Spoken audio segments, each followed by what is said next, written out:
Today, I'd like to teach you the knitted cast on and talk about some of its advantages and disadvantages and when I like to use it. My name's Amanda. I'm an average knitter and I like to talk about things that I've made, things that I want to make and am working on, and tips and tricks that have helped me along the way. If you're enjoying my content and liking my tutorials, please subscribe to my channel and like it. It's a great way to get other people to be able to see my videos. And we're going to get right into the knitted cast on. Here we go with our knitted cast on. First we need to make our slip knot. We've done this before. Leave about 5 inches of tail that you will be weaving in later. And we're going to cross our yarn over to make a loop. And then bring another loop through that first loop. Snug it up. We're going to insert our needle through the loop.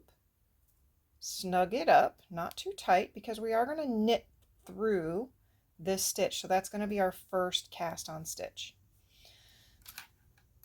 So now I take my right hand needle and I'm going to insert it as if I'm going to knit, left to right, front to back. I snugged it up a little bit tight. I had to work at getting it through that, but that's okay. Untangle these here.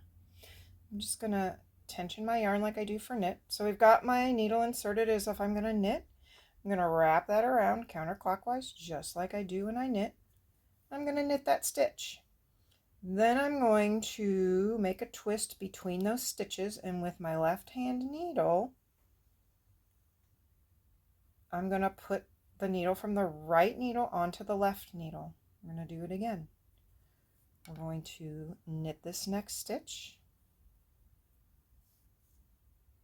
give it a little bit of a slack, twist it, place that stitch back on the left needle. So now we have 3 stitches. We're doing our 4th. And this is basically the knitted cast on. So you do have to know how to do the knit stitch to do the knitted cast on. So some advantages to the knitted cast on is you don't need that long tail like you do in the long tail cast on. It is sturdy. It does give you a nice neat edge.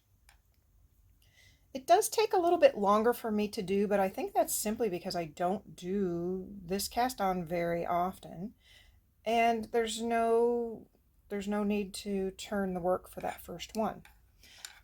One of the advantages of learning this one is that, say if you have to, you've already done your work and it says somewhere that you need to add a few more cast on stitches, here you can just cast them on using this technique. So I'm just going to cast on, say my pattern says I need to cast on 3 stitches at the end of this row. I can use my knitted cast on,